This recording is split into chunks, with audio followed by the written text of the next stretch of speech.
Good morning. Welcome to Good Day LA at 8 o'clock on this Monday. I'm Jen Lammers. I'm Roxy Carpadian in for Bob. We got to talk about the weather, of course. Another nice day to be at the beach, to beat that heat. You checking out the sand there? Yeah. Lots of people in the water, too, that we saw over the weekend.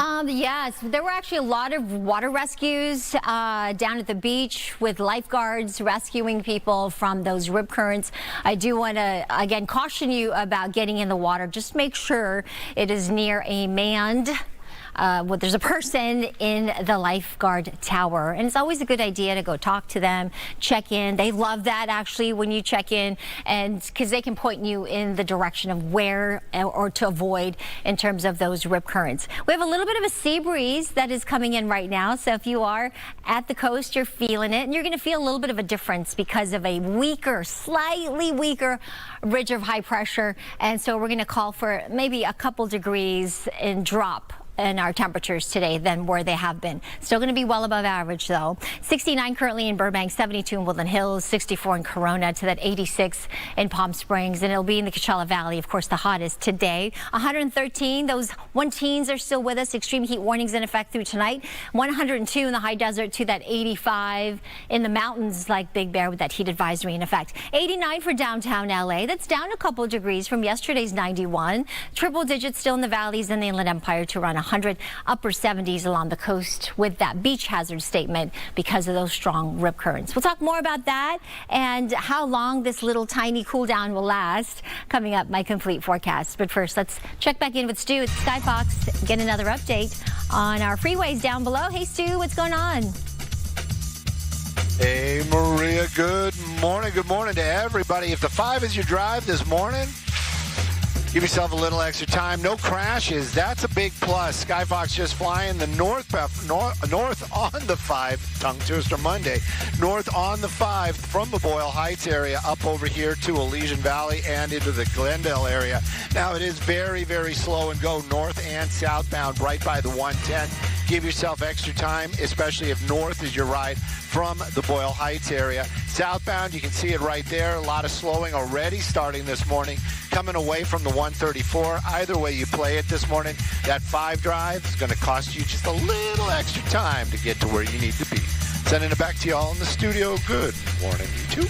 All right, thank you, Stu. We have some breaking news out of Chatsworth this morning. That's where a standoff continues. The SWAT team is still trying to convince an armed man in a home to peacefully give up and end the standoff, which is now in its 6th hour. We've been following this since the beginning. Let's get to Gigi right now with more on what we know. Any progress being made, Gigi? Apparently not. They are dealing with a domestic violence suspect, and as officers and deputies will tell you, domestic violence calls are some of the most dangerous ones they can respond to. This one, no exception. Take a look behind me. We're on County Line Road and Thompson. This is the Chatsworth Lake Manor neighborhood, and you can see coming towards us one of the tactical, we believe, is this one of the, yes, Ventura County Sheriff's tactical armored rescue medevac vehicles. These are shared by the Sheriff's Department of Ventura County Fire, and they usually stage in dangerous situations in case they have to run in, rescue a deputy or a civilian. But this all started at 2 o'clock this morning with a 911 call for help. And when deputies arrived, they got the victim to safety, but they say the suspect immediately began shooting at them. You are under arrest. We need you to come out with your hands up and nothing in your hand. Walk to the front of the white Dodge pickup truck. If you do not give up, force may be used against you. Now, all all morning long. The Ventura County Sheriff's Department, they've been using their bullhorns. LAPD was also out here assisting, trying to get this guy to give up. They've been using his first name, Troy. Troy, put those weapons down. Troy, come out with your hands up. We want to end this peacefully, but unfortunately, Troy has not come out. Now, they do know that he is heavily armed. He has at least 5 guns registered to him. We're talking about pistols and shotguns. The victim telling the deputies that inside the home is also the family dog, a German Shepherd, with that suspect. A lot of neighbors tell me the deputies have responded to this home multiple times for incidents of trouble, and a lot of folks here are familiar with Troy, and they're really worried about him. Troy, if you're listening, your neighbors, some of your friends have been out here, and they're hoping that you'll come out and this will end safely. Thompson Avenue is shut down for this operation. The Ventura County Sheriff's Department SWAT team is here. Ventura County Fire is staged off here to my left just in case they're needed. And you saw those tactical response ambulances just in case. Everybody hopes this will end safely. Reporting live, I'm Gigi Gracia. Back to you. Hoping for a peaceful end there. Gigi, thank you for keeping us updated. Meantime, happening today, defense lawyers will ask a Superior Court judge to dismiss murder charges against a Malibu man for an accident that killed 4 Pepperdine University students. Attorneys for 24-year-old Frazier Bohm say they have, quote, powerful new evidence that casts doubt on the murder charges against him. Prosecutors allege Bohm was driving at more than 100 miles per hour on PCH when he lost control of his car, hitting parked cars and fatally striking 4 sorority sisters. This is not the first time Bohm has asked for dismissal. A judge rejected the same motion last November. Today's hearing gets underway in Van Nuys in just about 20 minutes. The LAPD continues to be on high alert as illegal street takeovers escalate across the city. Some new video overnight shows 2 cities hit by these takeovers. We have video from Watch showing cars doing donuts as dozens of people gathered to watch before police arrived. And then separate video from Northridge showing officers at a scene with black rubber skid marks, debris from all the cars that you see and blood even on the street. It comes as LAPD Chief Jim McDonald says that these events are becoming more and more dangerous. We've seen time and time again, like you're showing there, fires and shootings and innocent people getting hurt unnecessarily because they showed up at one of these things. They think it's fun, but we see much more gang involvement now than we've seen in the past. And again, with that, it brings the potential for violence also. The department says it continues to deploy specialized resources to disrupt these street takeovers and hold people responsible. Happening today, the preliminary hearing for singer David entering a 5th and likely final day of testimony. Let's get to Mario right now, live at the courthouse with what we can expect today. Good morning, Mario. Roxy, Jen, good morning. That testimony continuing with an LAPD detective who was investigating the alleged relationship between David and Celeste Rivas Hernandez. And we're hearing that will be the last witness called to the stand before the judge makes a decision here if there's probable cause for David to stand trial.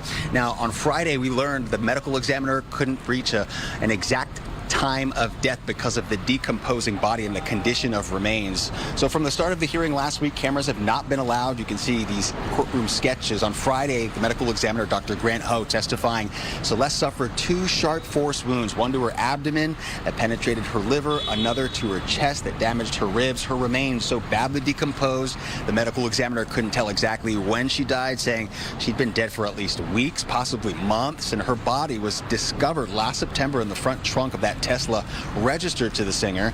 Prosecutors also presented text messages they say indicate she became pregnant at 13 years old and had an abortion more than a year before her death. In one exchange, Burke apologizes for, quote, putting her through this and later asks whether the baby was his. Now, one courtroom observer that we talked with this morning out here says there's been an overwhelming amount of evidence becoming more and more difficult to hear and see each day. I don't think he has a chance. I would say 100% he's guilty. I don't think anyone in a jury would be able to find anything different. It's just, again, it's just like overwhelming evidence. There's too much. So I don't know how he would get out from underneath everything that's like piled on top of him. So R.I.P. David, basically, because at this point he's done and he deserves that. Now, as things continue here, Detective Corey Farrell, who we're expecting to hear from today, also described more than 36 explicit photos that prosecutors say depict as sexual abuse. The images themselves not shown in court. Prosecutors allege Burke killed Celeste after she threatened to reveal their sexual history, then dismembered her body. And Burke has pleaded not guilty to all charges here. His attorneys maintain his innocence, and that preliminary hearing set to continue around 9:30 this morning. We're following any developments. Christina Gonzalez right now inside the courtroom waiting for things to start. For now, live downtown, we'll send it back to you. Maria, we had heard that her parents, Celeste's parents, had taken away her phone after they found out about their alleged relationship. But what have we learned in terms of other people knowing about what was going on, or any efforts maybe to keep that a secret?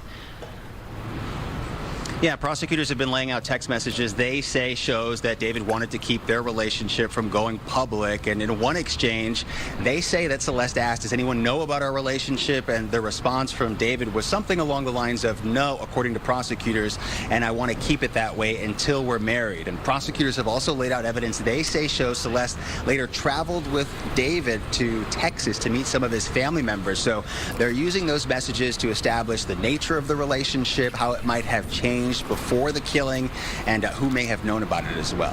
And this preliminary hearing appears closer to decision, but what happens next, and what could it take before the judge actually decides whether he will stand trial? Well, again, he needs to decide, or the judge here, she needs to decide if probable cause, if there is enough evidence to move forward on 3 charges that David is facing. The first-degree murder charge, continuous sex abuse of a child, and the mutilation of human remains. And if that is the case, if this does move forward, I've heard some experts say that we could see a trial later this year, possibly in the fall or winter. And from there, prosecutors will have to file what's called an information that'll lay out the charges moving forward.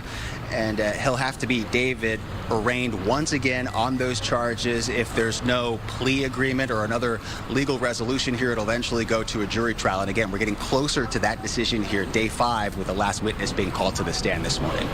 All right, we'll have to see what happens. Mario, thank you.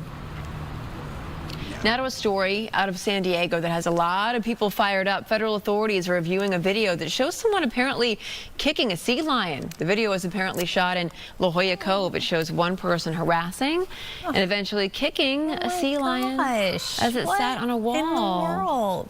The man is seen kicking at the animal even as it tries to get away.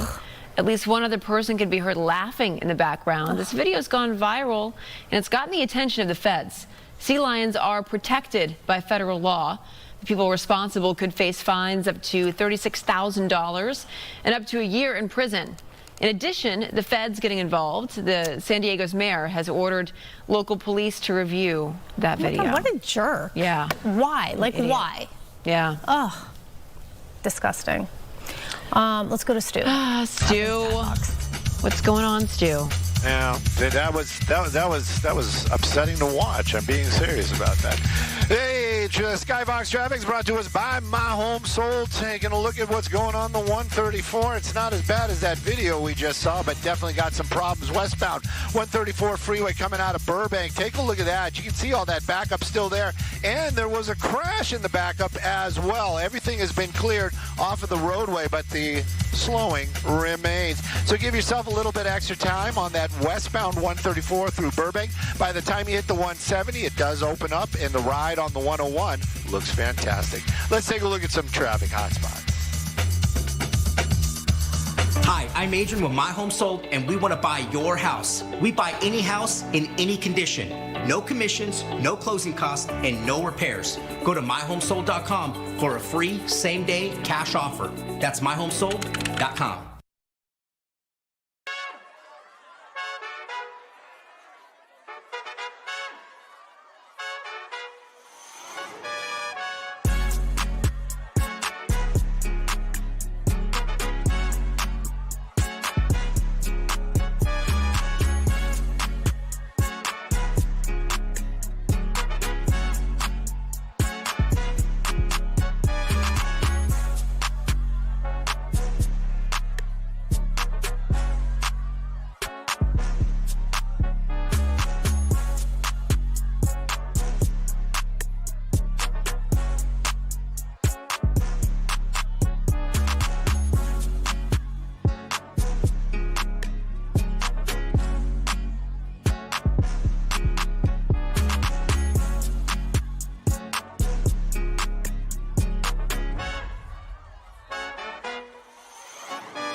All right, some developing news in Seattle. 3 people are dead, 4 others injured after gunfire erupts during a popular food festival.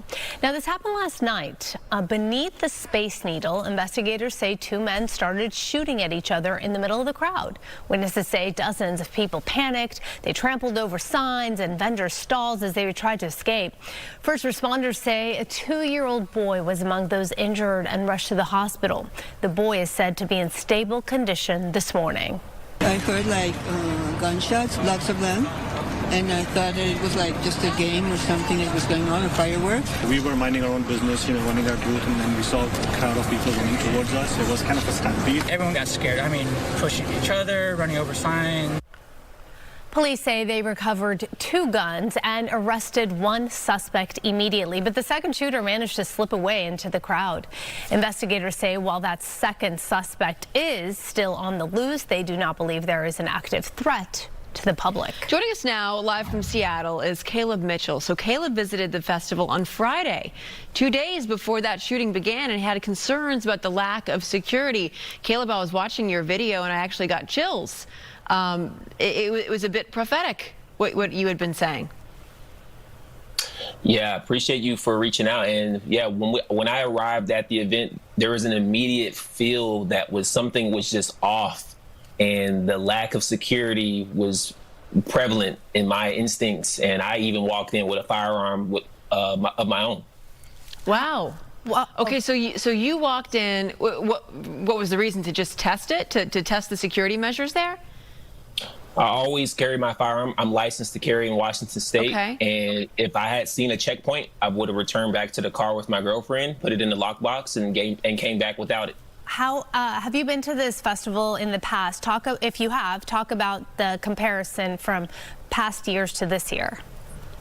So I just turned 30 this year. My last time going was the first time, and that was many years ago, over 7 years ago. Mm-hmm. So since then, my awareness and my urgency to protect myself and the people I'm around has definitely went up, and there was definitely not a sense of security there.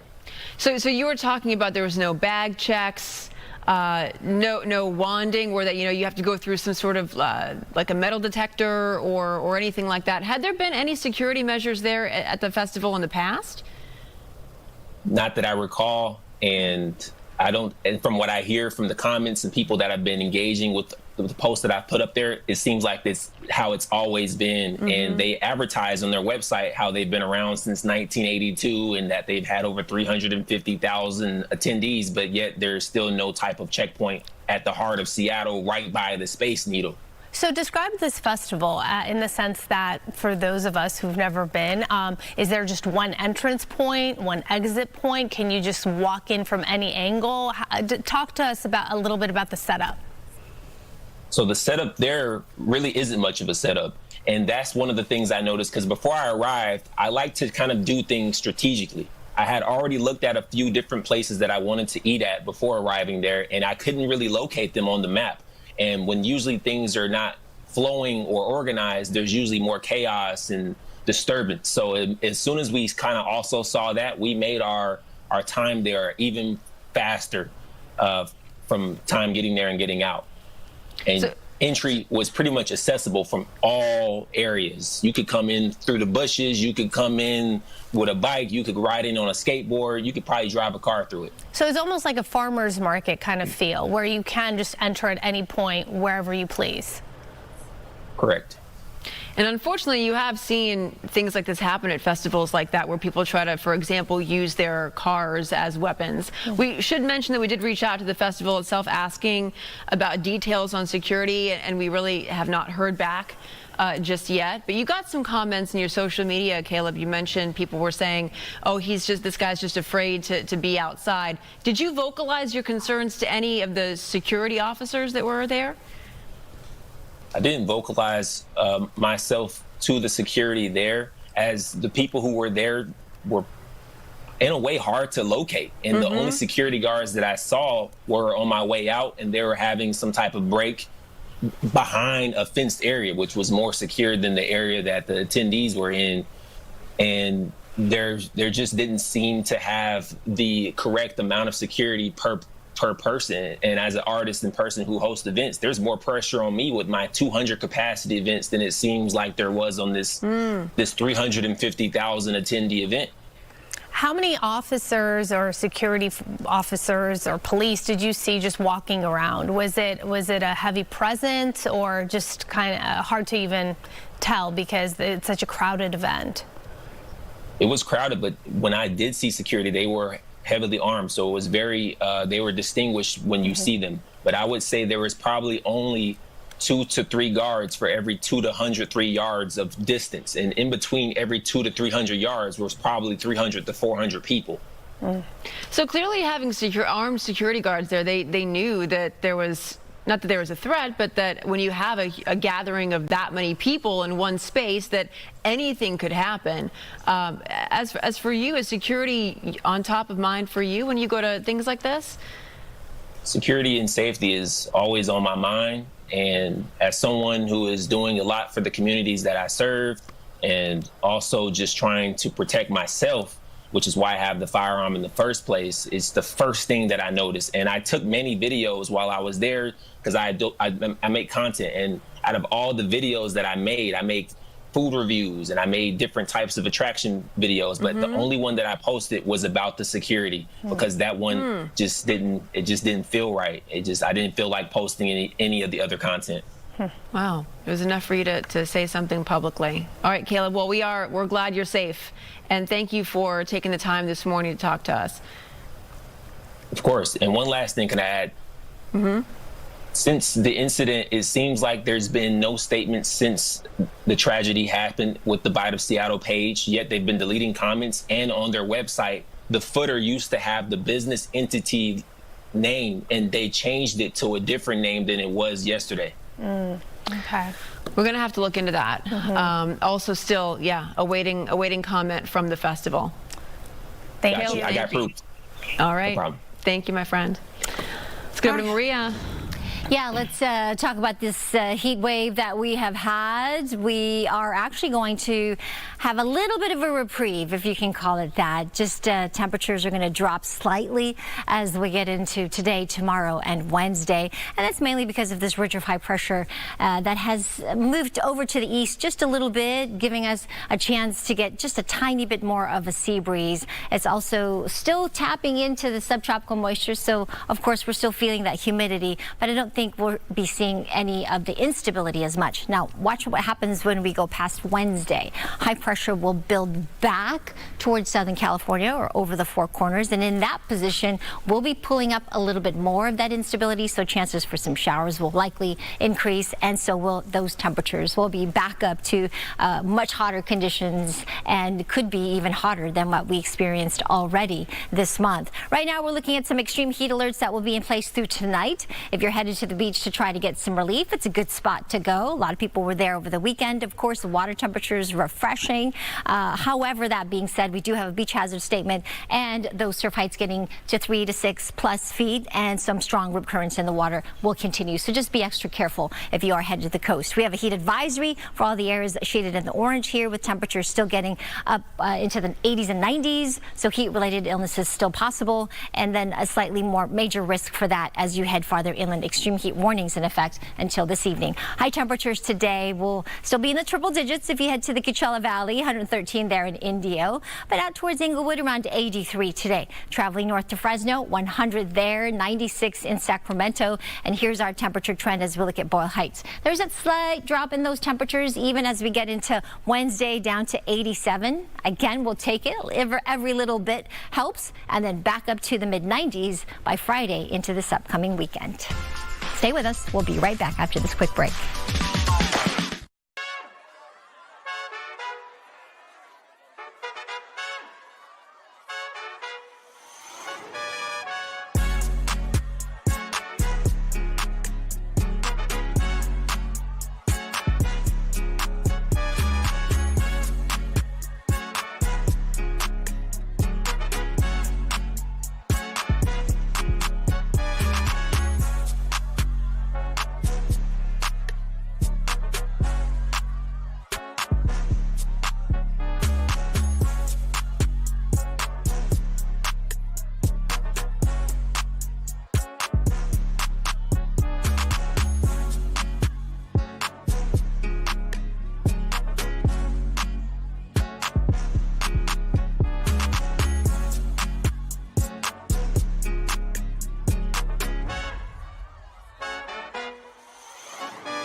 8:27, welcome back. You know, it's much easier and faster for travelers to get through passenger screening at Ontario International Airport. That's right. Ontario is introducing its next-generation passenger screening system at Terminal 2.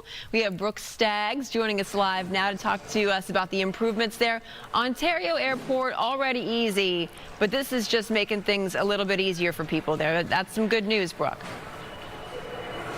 That's right. Yeah, we're so excited to unveil these new features here at ONT.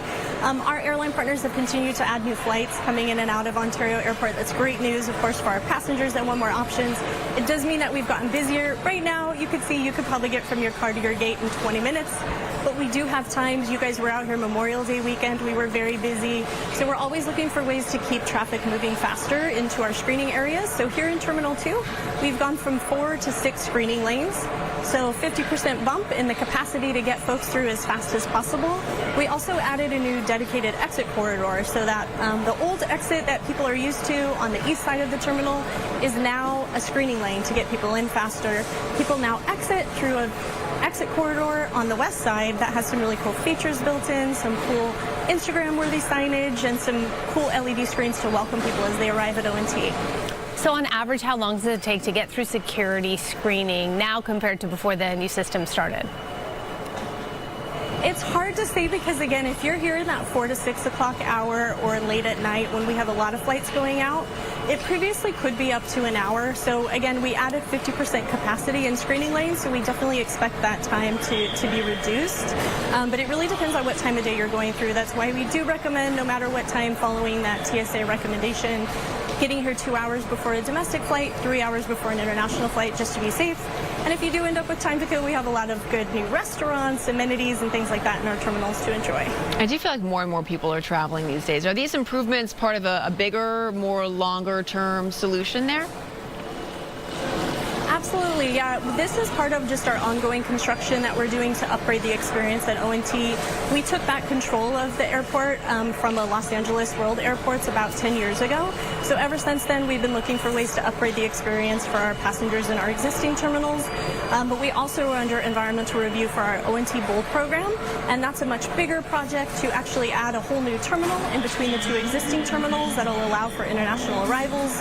It'll have a parking garage out front with our rental car center, EV chargers, all of that built in.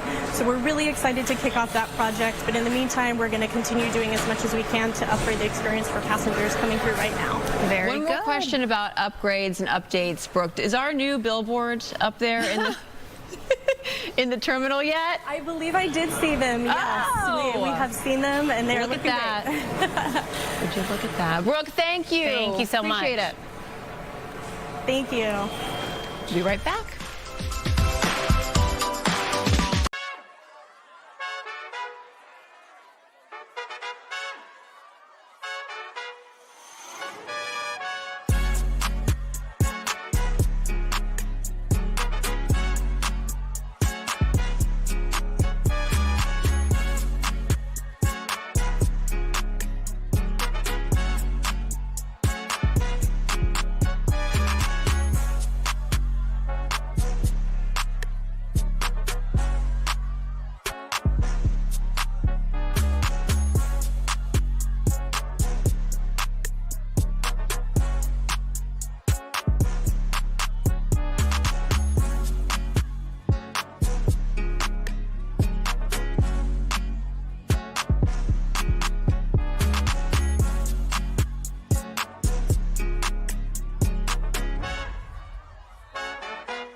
do that. Hi. Hi.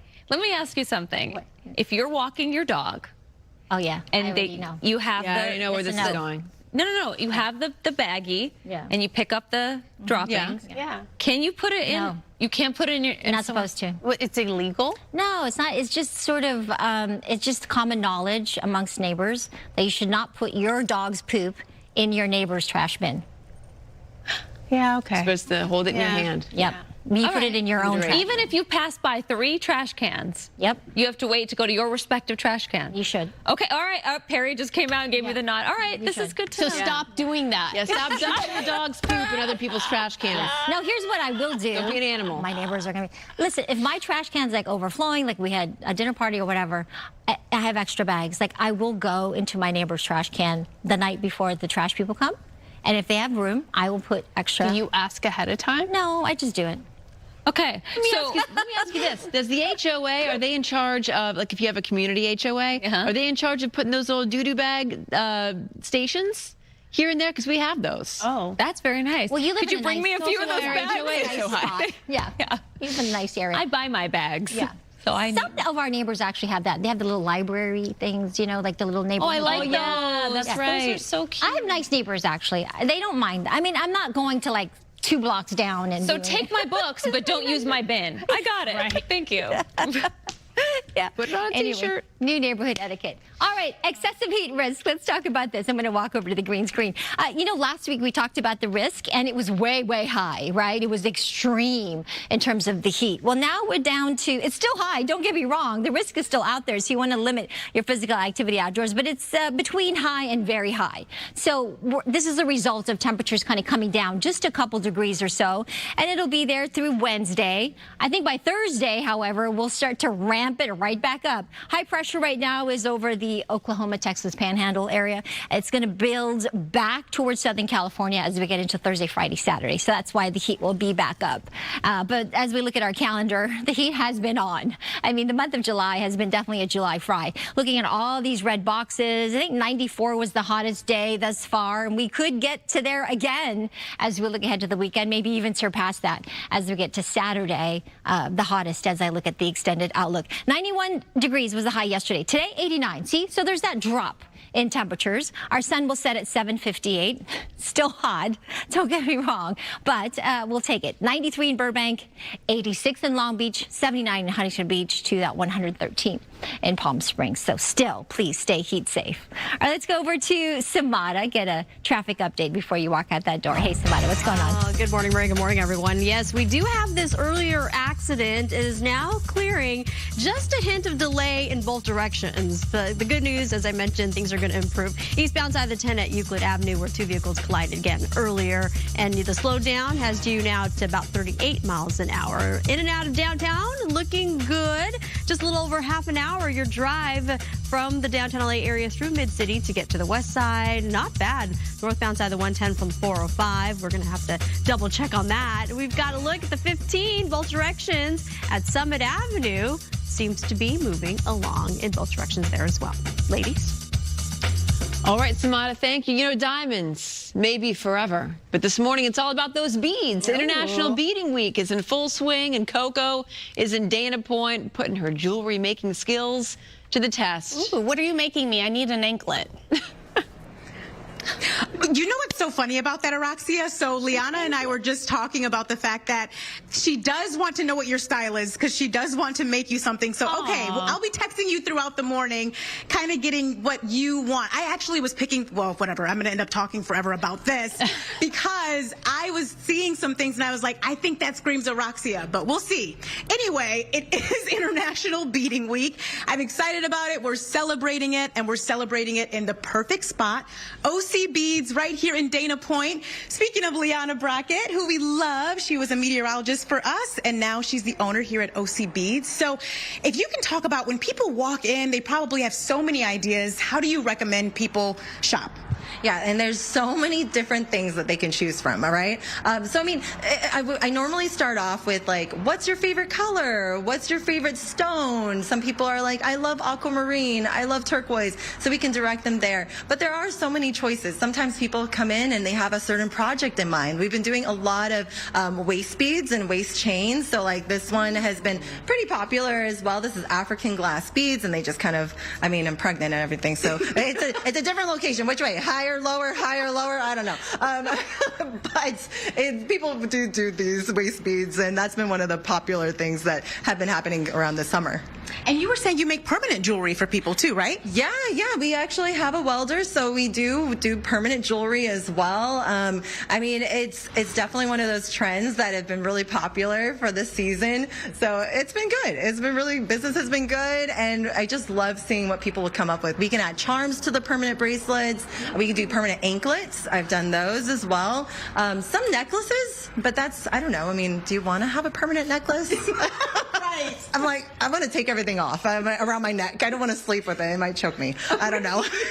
Well, yours are beautiful. I love that you've made everything that you're wearing too. Yes. So I want to keep showing you a lot of this store because there's just so much to see. It's eye candy everywhere. And now we meet Violet again, who works here. Tell us about this section of the store and what we're seeing. Well, the way the store is set up is we have our round beads over here, and then we have all our semi-precious stones over here. We have quartz, and we have some opals and amber, and then you go to the jade, and everything is set up in a rainbow, so it goes all throughout the store. And you can find all kinds of stones. A lot of the stones have, what do you call them, qualities of, help me.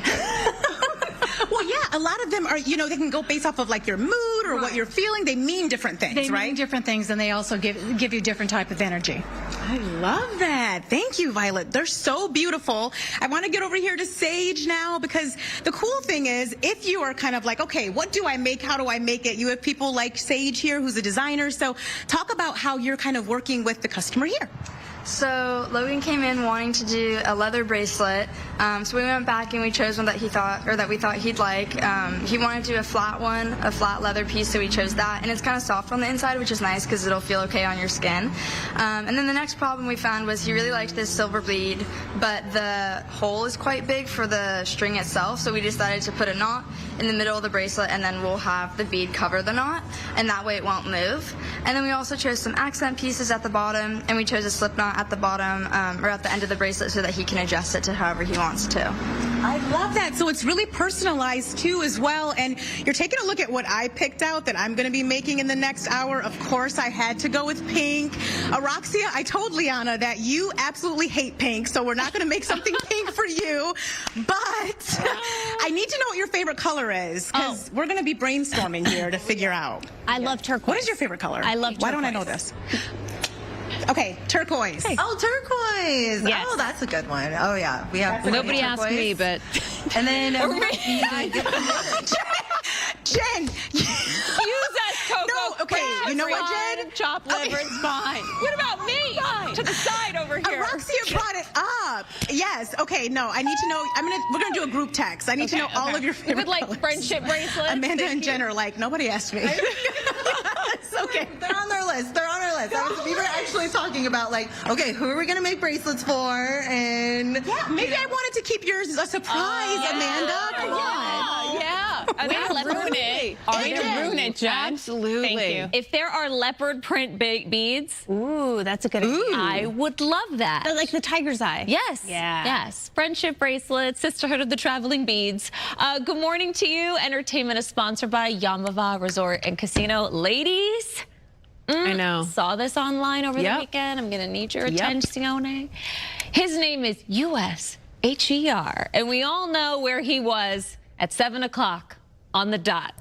He's in the drop top, cruising the streets.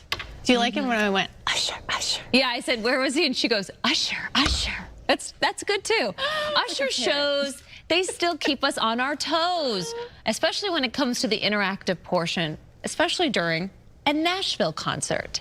Okay, so take a look. This is a fan. This was hilarious. Gabrielle, in a now viral moment. First of all, body yada yada. Yeah. Body yada. First of all, very, very attractive. Yeah. First of all. Gabrielle attended the R&B tour with Usher and Chris Brown, and she is very pretty. I was talking about him. She's also very pretty, but I was talking about him. Yeah, too, that's but she's right. pretty. Yeah, same. Yeah. As you can see, many fans and even Usher thought that she didn't really want to be pulled up on stage. Look at his facial reaction, because she wasn't really into it. She had maybe a little bit of lack of enthusiasm, as fans in the past did. I mean, look at her face. Yeah. Oh my God. You have to watch the look. She's just But in the video, she's like backing away. Yeah. So when these clips got posted, she received some backlash as she backed away. But then she clapped back on Facebook saying, quote, "First off, nobody is declining to go on stage. I look good as bleep. You think I wasn't going to let thousands of people see me?" She then shared that she attended with her mom and was moved up to the VIP section before the concert even started due to, this is her words, pretty privileges, something you blanks would never know about. So she clapped back. She said in a comment that she was there for Chris Brown. So she was there. She said, "I was only there for Chris Brown." But then when Usher pulled her up, she says, "What do you think? I wasn't going to go?" How about just don't say anything? How about just let it die out. Let it die out. It got the internet talking about pretty privileges, and people said, because you look at her and she is very pretty. Yeah. But then people said she became less pretty because of her response. Demeanor. Yeah, the way that she said. It's kind of like how a guy is more attractive when he doesn't think he's that attractive. Of course, I think the same is true for girls. If a girl goes around going, "Yeah, I know I'm pretty." Unless it's funny. You can do it in a funny way. Absolutely. But not everyone can do it in a funny way. So maybe just don't do it. So maybe just don't do it. Yeah, just say less. I don't know. Just say less. Yeah. So that brings us to, well, it actually doesn't bring us to our poll because they're not really related, but now it's time for our poll question of the day. Couldn't be more opposite. Which is most out of control for kids? What do we think? B-day parties, school supplies, club sports. Those two. Club sports. Those are the two. Parties, They are a lot. Yeah. They are a lot. A lot on those parents that pay for those club sports. Do we have any comments? We do not. Oh, okay. great. I just called that out. No But one's we ready do to test. have a hookup. Tell us about the hookup. I'll tell you about the hookup. Tell us. Yeah. We want to hook you up with 4 tickets behind the dugout to see the Angels take on the Brewers this Friday, July 31st at Angels Stadium. Enter for a chance to win on our website, foxla.com/contest, or scan that QR code right there on the screen. Good luck to our viewers. Now we're going to send it on over to Smada for a check on traffic. Yes, good luck to all the viewers out there. Good Day LA Traffic, sponsored by law offices of Jacob and Ronnie. Call jacob.com. We have your ride through the downtown LA area, and it doesn't look too bad. Just about 35 minutes leaving downtown to get to Santa Monica. 22 minutes as you ride from the Gardena area along that northbound stretch of the 110. And your commute at this hour, go ahead and give yourself 35 minutes along that West 60 from the 57 coming inbound. And a live Caltrans camera look, this is a good one. Both directions of the 15, the southbound side, the northbound side. Pretty quiet on the north end there. And that's through the Fontana area at Summit Avenue. Here's a look at some other traffic hotspots. So I do hot yoga every day. After the accident, my lower back was so stiff I couldn't move, and I called Jacob. They treated me like a king. I did not have to deal with anything. If you're in an accident, call Jacob. Call Jacob.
And this weather is sponsored by the law offices of Larry H. Parker. A look outside, you can see that it's shaping up to be another warm to very hot day here in SoCal. But you know, I have some good news. Maybe a couple degrees down from what it has been. So we'll take what we can get at this point, just maybe less hot as we get into today, tomorrow, and Wednesday. We have that area of high pressure that's controlling our weather. It's pushed off to the east just a little bit, just enough to where we'll feel maybe a little bit of that sea breeze. We're also watching two hurricanes in the Pacific. We've got Fausto here getting closer to the Hawaiian Islands, but also Genevieve. This is just off the coast of Baja. It is expected to continue to weaken at some point, but right now it is a Category 5 hurricane and also generating more surf for us. We have a beach hazard statement, so we do have some 3 to 6 foot sets coming in, occasionally 7 foot sets, so that's giving us some very strong rip currents in the water. Please be extra careful if you are headed to the beach. We still have the heat advisories in effect, extreme heat warnings in the purple color there, as well as an air quality alert. So we have those hazards until this evening. Surf heights, as I mentioned, getting up to closer to 7 foot sets in Orange County. Temperatures on the sand, 77 to 80 degrees. Downtown LA today around 89. So that's down from the 90s. We're going to stay in the upper 80s through Wednesday, and then we'll start climbing again. Looking at 90s returning, even hotter than I think it has been this past week. 100 in the valleys in the IE, getting down to the upper 90s on Wednesday, and then back up to 109, it looks like, on Saturday. The mountains, 85 degrees. Not too bad. Same for tomorrow and Wednesday, but then back up to the low 90s, as you can see, as we head into the weekend. The low desert, of course, the hottest. 113 today, maybe down to 112 tomorrow. But look at 120 by this Saturday. Back to you.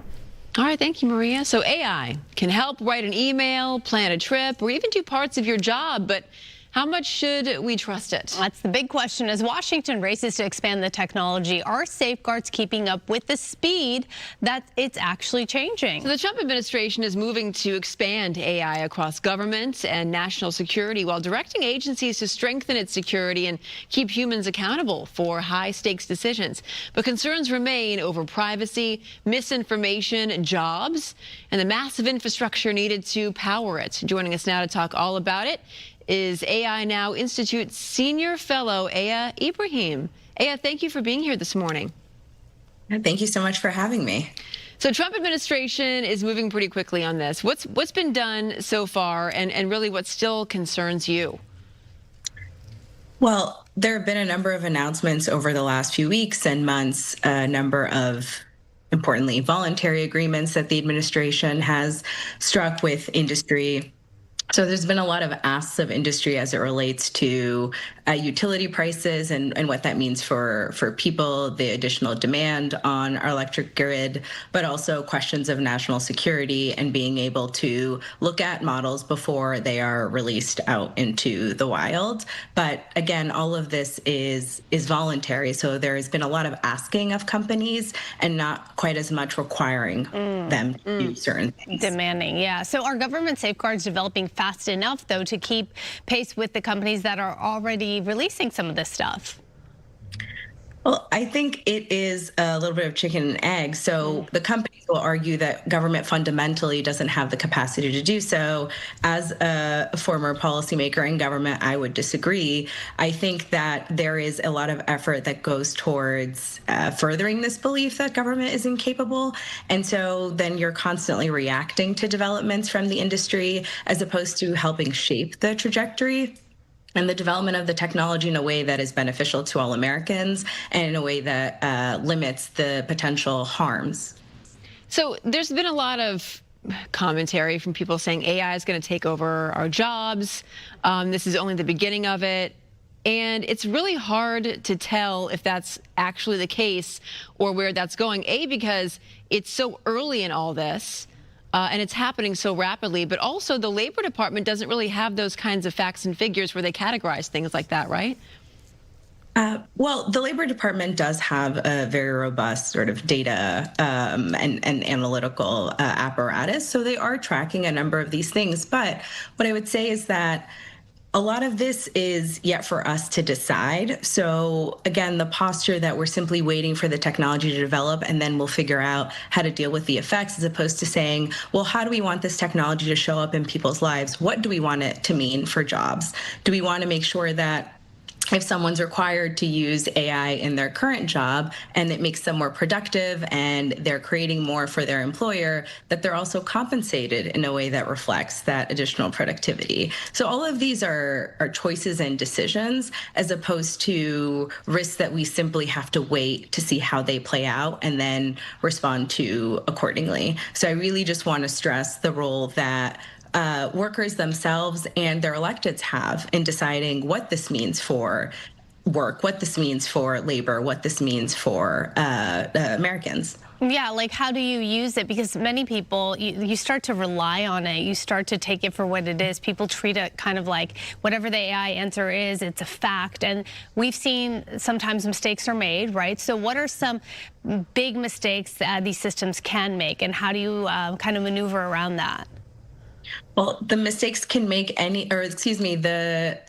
the models, the technology can make any mistakes that the humans that design and develop them can. And so one thing is to be very clear that this technology is a tool, and to be clear about both its capabilities, what it's able to do, but also what it isn't able to do. And so for folks who are experts on a particular issue, when they're interacting with technology, they're a lot more aware of the limitations. I think very clear, useful practices, always fact check. So whatever it may pop up as an answer, just do your due diligence. I think be very intentional about how you want to use it. So it's one thing to have it draft an email for you. It's another to have it write a paper, and to own your own knowledge and your own ability. This technology, these machines are not substitutes for people and what makes us uniquely human, including the knowledge that we accumulate over our lifetime. And, again, do not treat it like it is infallible. Fact check it as you would any other source, and be very clear about the tasks that you are leveraging this technology to accomplish. And one more thing, because we're running out of time. As AI grows, there's going to be these huge data centers that are built all around the country, and nearly 3 in 4 Californians oppose an AI data center in their area. What would you say is driving that resistance? I think it's a few things. One, people, obviously, we're in this affordability crisis, and they're very sensitive to increased costs. And we see where data centers go up, there tends to be additional pressure on utilities and on electricity prices. So I think that's one of them. I think the strain on water and what that means for not just like clean water, but also clean air. There's a pollution piece to it too. But I think there's also just a fundamentally, democratic question. We don't want these things in our neighborhood. And despite the fact that folks are organizing and pushing back on these data centers being located in their neighborhoods, it feels like they're being ignored. And so I think it's part of a larger sense of frustration where voters are saying, well, this is what we want things to look like, or this is what we're asking for. And it feels like neither their leaders nor leaders of this industry are listening. Ibrahim, thank you. You can learn more about her work at AINowInstitute.org. Thank you. Thank you so much.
Good morning and welcome. No, it is not Christmas in July, although it looks that way, doesn't it? Nice to have you with us. Happy Monday, everybody. Happy Monday. Exactly. Wow, the weekend flew by, right? And It was a hot one, Maria. Always a short one when we talk about the weekend.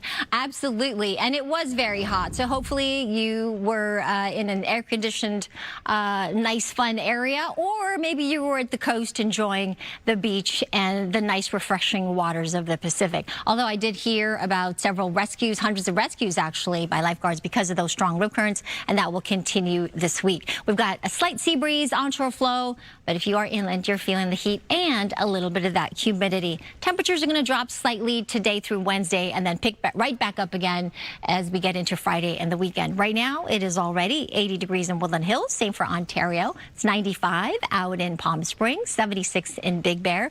And up into the mountains, it will be still pretty warm, 85 in Big Bear today with that heat advisory in effect. We still have those heat alerts in place through at least tonight. We'll wait and see if that gets extended or not, but 113 expected in the Coachella Valley. Downtown LA today down a couple degrees to 89. Yesterday it was 91, 100 in the Valley's Inland Empire to the upper 70s along the coast. We'll talk more about this week's weather and show you the extended outlook in just a few moments. In the meantime, I'll send it back to you. All right, thank you so much, Maria. Breaking news in Chatsworth this morning where sheriff's deputies say a man shot at them before he barricaded himself inside of the home. Gigi Graciette live there with an update with what was a 7 hours long standoff. Gigi. That's right. We're entering this 7th hour because this all started at 2 o'clock this morning. Good morning, everyone. We're on County Line Road here and Thompson in the Chatsworth Lake Manor neighborhood. Everything happening up Thompson. You can see the Ventura County Sheriff's Department SWAT team. The suspect, if he's still in the home, which police do believe he is, knows that they're there. They've been using a bullhorn.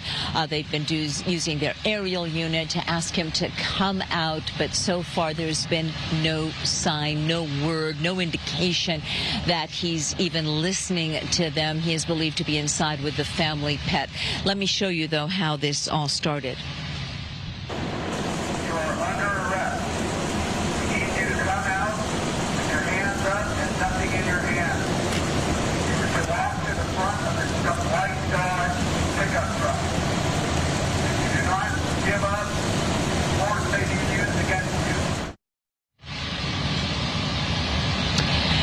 And that was just an example of one of the many call-outs that they have made to Troy. That is the suspect's first name and the name that they're using on the bullhorn. The story starts at 2 o'clock this morning when a victim of domestic violence called police for help. Deputies responded from Ventura County Sheriff's Department.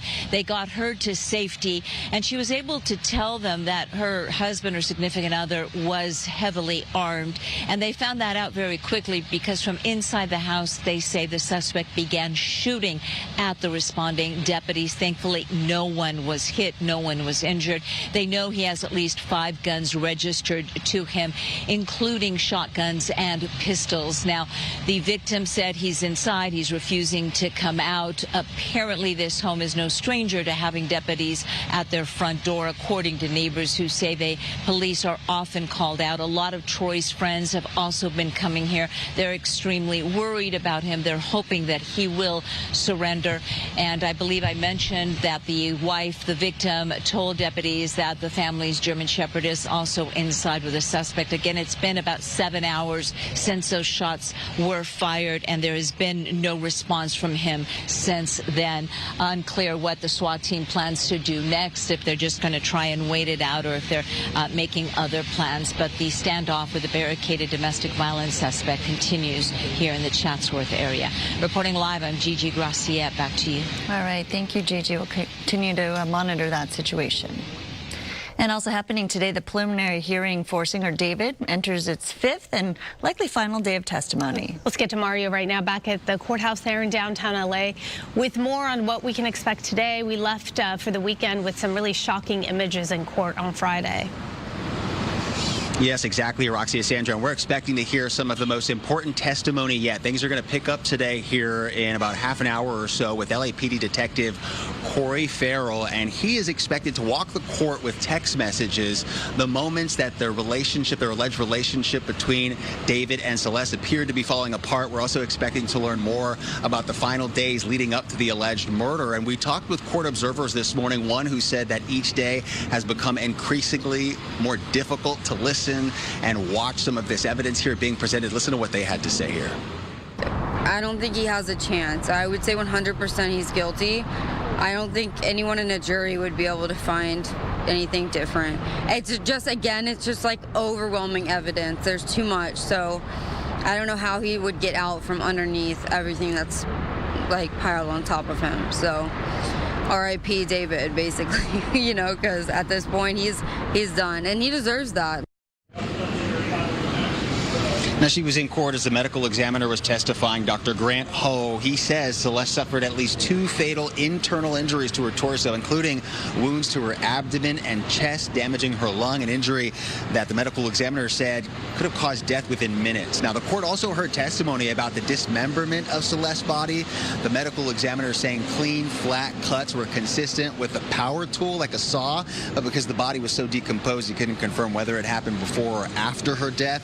And the remains were later found inside the front trunk of that Tesla registered to the singer. Prosecutors say neither the murder weapon nor the saw allegedly used has been recovered. And throughout this process, the court has also been watching Burke very closely as those graphic autopsy photos were shown. We talked with a former LAPD detective, Moses Castillo. He described a brief break from the stoic demeanor that he's had throughout the hearing. His reaction has been almost non-existent. Until the full body picture came up the first time. Then he seemed to look down for a second. Yeah, he looked down and he, something that he didn't want to see the full body, I think is because he wasn't expecting the full body. But this is not just a movie we're watching on the news or on the theater. This is a real life experience that a beautiful young teenager went through. And now she's silenced, but you know what? She's speaking to us through all these injuries. Now, Detective Farrell also testified about sexually explicit photos allegedly recovered from Burke's phone involving Celeste when she was 13 and 14. Those images only described in court, not shown. And prosecutors also presented text messages they say show Celeste became pregnant at 13 years old and later had an abortion. Now, all of this evidence building a critical decision from the judge who will decide if there is enough evidence, probable cause to move forward with a trial on those charges against David. We should mention that Christina Gonzalez is inside the courtroom right now. We're set up just outside. We're also expecting District Attorney Nathan Hochman, as well as the family attorney here for Celeste's family, to speak. So we'll have any updates for you for now. That's the latest here at the Criminal Courts Building downtown. Back to you. All right, Mario, thank you. We'll check in with you soon. Developing news in Seattle. 3 people dead, 4 others injured after gunfire erupts during this popular food festival over the weekend. This happened last night beneath the Space Needle. Investigators say 2 gunmen started to shoot at each other in the middle of the crowd. Witnesses say dozens of people panicked. They trampled over signs, vendor stalls. They were trying to escape. Police say they recovered 2 guns and arrested 1 suspect immediately. The second shooter, though, managed to slip away into the crowd. Now to a story out of San Diego that has a lot of people fired up. Federal authorities are reviewing a video that shows someone kicking a sea lion. The video was apparently shot in La Jolla Cove. It shows one person harassing and eventually kicking a sea lion as that sea lion sat on a wall. So you see right there, the man is seen kicking at the animal, even as it tries to get away. At least 1 other person can be heard laughing in the background. This video has gone viral and it's gotten the attention of the feds. Sea lions are protected by federal law, and the people responsible could face fines up to $36,000 and up to a year in prison. All right, let's talk a little bit about the traffic with Maria. 9/11. Let's get a palate cleanse after that story. We do. We absolutely do, you guys. Let's talk about traffic. Good Day LA Traffic is brought to you by DTLA Law Group Accident and Injury Attorneys. We do have a traffic camera here to show you that looks pretty good, actually. This is The 210 freeway out towards the Inland Empire. This is the eastbound 210 at Sierra Avenue. And look at how smoothly this looks. Both sides, east and west sides of the 210 at Sierra, moving very well. Here are the drive times in and out of downtown LA. On that westbound freeway, West 10, between the 5 to the 405 from the Mid-City area going towards Santa Monica. Just 29 minutes. Actually, it's really good for this time of the morning. Northbound 110 between the 405 to the 10, 20 minutes there. And on that West 60 between the 57 to the 5, just 31 minutes. Now let's take a look at some of the other traffic hotspots. This broadcast is locally sponsored by DT LA Law Group, Auto Accident and Injury Attorneys. Have an injury? Text Injury Help to 40222 or visit us online at calldowntown.com. Message and data rates and usage may apply.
YouTube.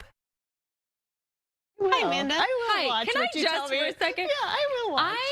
I try to curate a very specific haha playlist when sending memes, okay? Now, I have some friends who send about 15 a day. We're going to have a talk. But I try to be very conscious of what I think is going to give you a giggle. Okay. So please watch videos when I send them. Thank you. That was our commercial break chat. Now we can bring it back here. Good morning. Do you have friends like this? Share it in the emails or DMs. Entertainment is sponsored by Yamava Resort and Casino. Ladies, join me. Okay. Oh, yeah. And what do we say?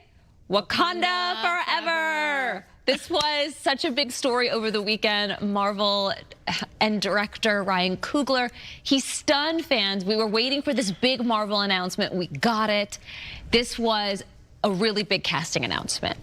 You guys to give a warm welcome to our new Black Panther, Mr. David Johnson. I want to say thank you so much.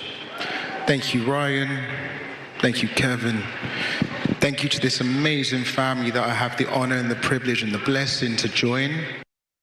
I really like David Johnson. I liked him in Alien Romulus. I liked him in The Long Walk. And now I know I'm going to like him in Black Panther 3. I just like his vibe. Yeah, he's got a great vibe. So Ryan Coogler announced the franchise will return with British actor David Johnson playing T'Challa's son.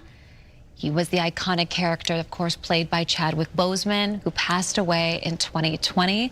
Johnson, known for those roles in Alien Romulus and The Long Walk. And the third movie in the franchise is set to hit theaters in December 2028. I think what's really nice about Ryan Coogler, too, is besides being an amazing filmmaker, he has a lot of heart and soul, and he was very careful and delicate about how he recasted this role. And it's not recasting this role, it's a new generation of Black Panther because he plays his son. So it saves and preserves the space for Chadwick, but allows somebody else in his name and his honor to be cast in it. Very classy. I thought so. Very classy, very tasteful, and well done. That was a really huge announcement over the Comic-Con weekend. But ladies, this is why I played this other video for you today. That wasn't the only surprise. Wow.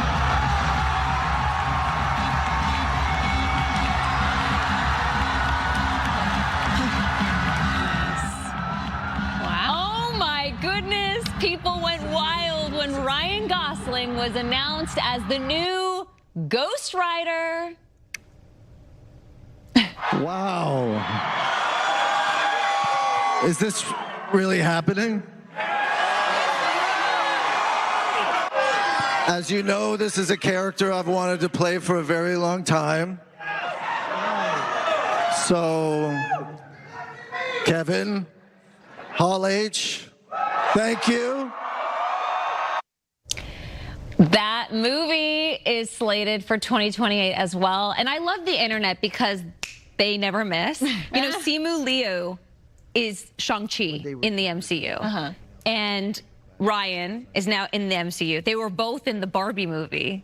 In the Ken world. So somebody said they're going to be dancing and singing in the MCU world as, you know, as their respective MCU characters as well. You know, what did we learn today, Sandra, with the video I played you? Wait, which video? The Ryan Gosling one. Oh, that he always wanted that role. No, what was the joke? By... I wish Ryan Gosling would grow up and be Ryan Goose. Yeah. All right, we're gonna hit the poll. This is why you should always pay attention. It's always gonna be a quiz. All right, let's check in on our morning poll. We asked you, which is the most out of control for kids? Sandy, what do you think? Club sports, for sure. And then birthday parties. For sure. Agreed on both of those. As a big sister, I see that. Okay, Stephanie in Highland said, I used to enjoy throwing birthday parties for my 4 kids. Now they're grown, and I have 13 grandkids. I would have to sell the house. So I enjoy just watching their parents figure it out. Good job, Stephanie. Irene in La Palma, $7,000 a year for dance competition. Yep, I believe it. Stephen in Ontario says, I say all the above. My daughter, Princess, is turning 16 this year, and she plays football, softball, and does track. A true triathlete. The cost of letting and helping kids grow and learn is outrageous, but I love my little ones, so none of that matters. Life is about sacrifices. You guys know that. Chaz in Santa Ana, all the graduations for toddlers is out of control. Preschool, kinder, etc. It gets worse. It is incredibly cute, but I know. Who had that for preschool? Jay in Rancho Cucamonga, nowadays it's definitely B-Day parties that are outrageously out of control. A lot of people will go to the extreme of taking out loans. To have a lavish B-Day party for their kids. That's crazy. Debt for a Do you think social media is a little bit too Yes, important? it's all about the Instagrammable picture. If social media did not exist, those lavish parties would not. I agree with you. You don't need a balloon arch for everything. For everything. Maureen in Huntington Beach, I'm showing my age, but I think teenage girls and in some cases boys are out of control with beauty treatments. My granddaughter flew from Phoenix to get her hair colored here in Huntington Beach. She works for her money, but to fly here to get hair colored, I find crazy. Sorry, young ones. I kind of find that crazy, too. Yeah, at that age? So well, I don't know how old she is. Well, I don't. She's 21. Right. Yeah, it depends on how old. You're right. Okay. Well, you know, keep sending us your comments. FoxLA.com/vote to have your say. And that's not all, ladies. Today, Good Day LA wants to hook you up with 4 tickets behind the dugout to see the Angels take on the Brewers this Friday, July 31st at Angels Stadium. Enter for a chance to win on our website, foxla.com/contest, or scan the QR code on the screen. Good luck. We'll be right back.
And welcome back to you. I'm meteorologist Maria Quaban. Good Day LA weather is sponsored by Pechanga Resort Casinos. Beautiful view here, the island of Catalina. We're seeing the casino, which there is no gambling, if you know about the island of Catalina, but a lot of history there if you want to go visit the beautiful island.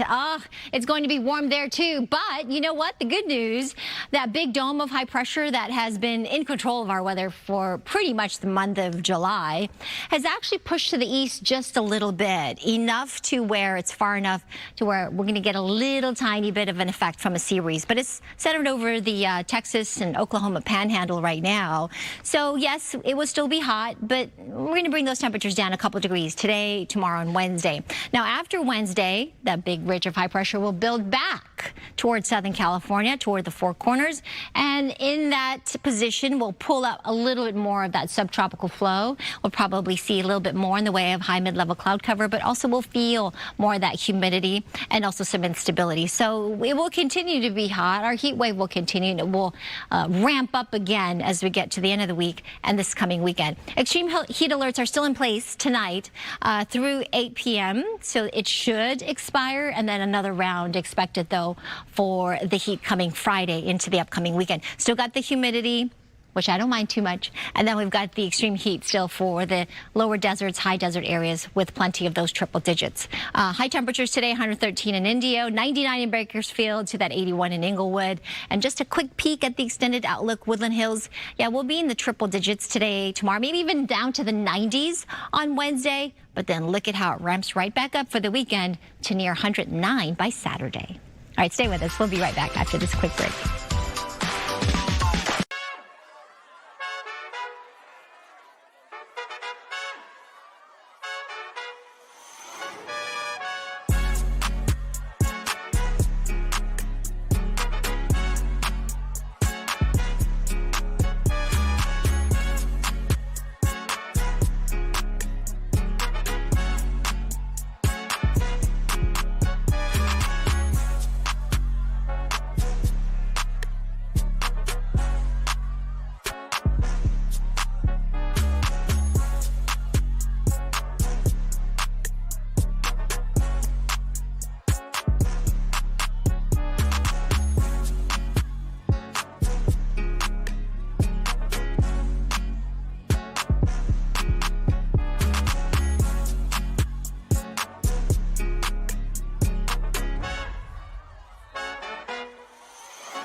Taking a look at our top stories this morning, a more than 7-hour standoff continues in Chatsworth this morning. The Ventura County Sheriff's Department initially responded to a domestic violence call at about 2 o'clock this morning. But when they arrived, they say a man fired shots at them and the victim, who was able to successfully get out.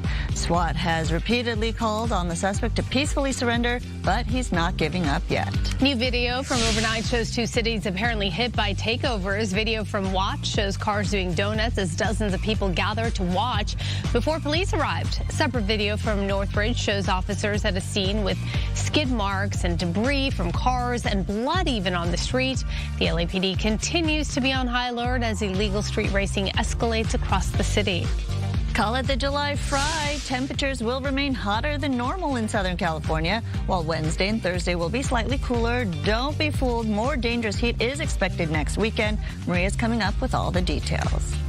But first, we start with the latest in the preliminary hearing for singer David. Today marks the 5th and likely final day of testimony. Let's go to Mario right now, live at the courthouse in downtown LA with what we can expect today. Good morning.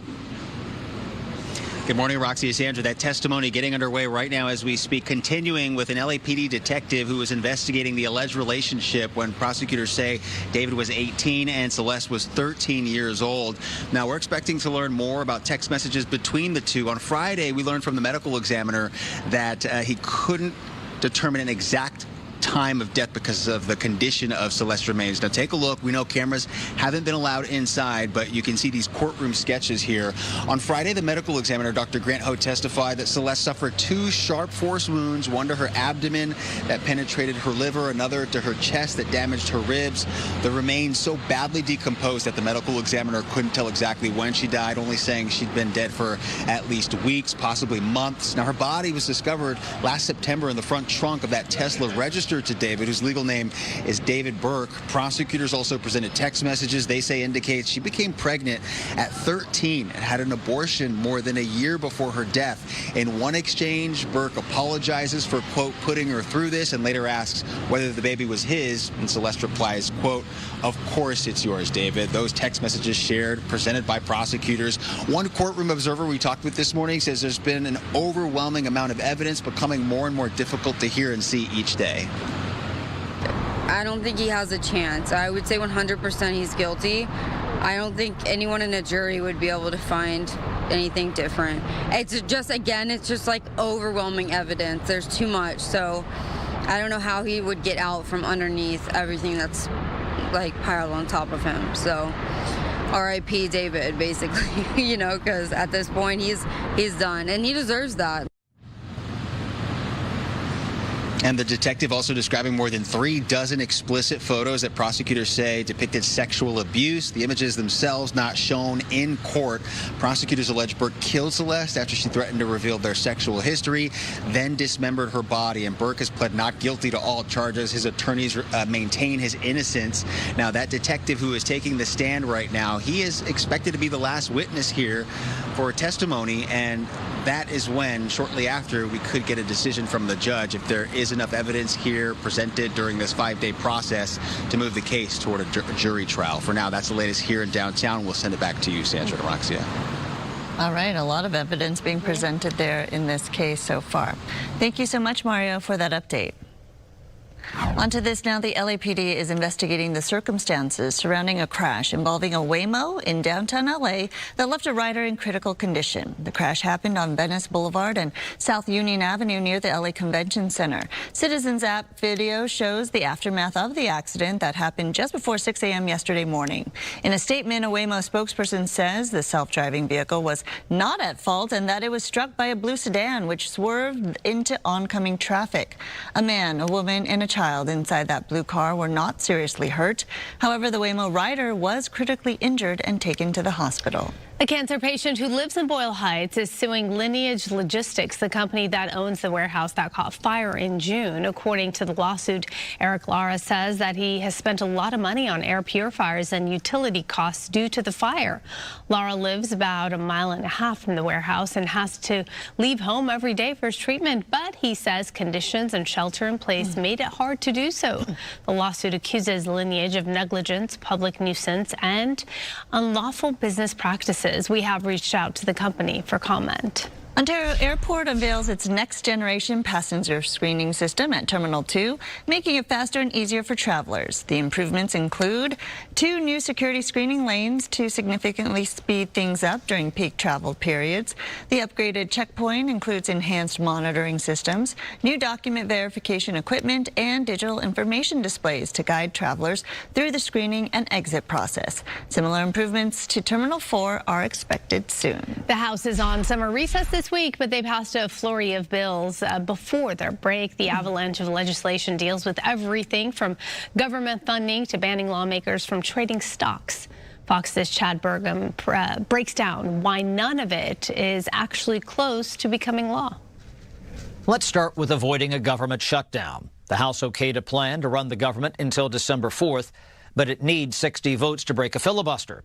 The funding deadline is October 1st, so avoiding a shutdown is far from certain. They need Democrats to bust that filibuster, but so far, Democrats aren't budging. Senate Majority Leader John Thune may bypass Democrats using a filibuster-proof method, but that may be a tactic compelling Democrats to come to the table. House Republicans did approve various versions of the Save America Act. They attached it to the annual defense policy bill and intend to latch it to an eventual budget plan. But the Senate lacks the votes to approve the Save America Act, so its adoption is doubtful for now. Then we have a bill banning House members from trading stocks. However, the Senate has little appetite for that. Glued to that bill is a mandate for voter ID. Even that could be a poison pill in the Senate. Finally, there are two efforts to fund the Pentagon and pay for the conflict in Iran. There's the defense policy bill, which Senate Democrats recently blocked, and the framework for the budget. But this is just a blueprint, no actual money. In fact, dollars for the military may not even come until December, if then. So lots of House action as lawmakers fled D.C. for 5 weeks, but none of this is close to becoming law. On Capitol Hill, Chad Pergram, Fox News. Well, you guys had a good weekend. We did. I mean, hot one. It was a hot one. Had to wake up early for games, of course. For basketball, but you were indoors. I That know. was good. Yeah, you had AC. You're I was outdoors for soccer. You're so lucky. Got some sun. Your girls don't do the outdoor crazy club sports. I know. It was intentional. Strategic. I'm keeping them out of that. You're very smart about that. But yeah, it was definitely hot out there this weekend, and hopefully you all got to enjoy some cooler weather. Maybe it was at the beach or at the pool, perhaps, or maybe a movie theater. I went and saw Odyssey. Right. I did manage to squeeze that in. That was really good. I am looking forward to when all of you go to see it, because then we can really talk about it. Right now I'm talking about it with a few, but in hush-hush, you know, because I don't want to spoil it for everybody.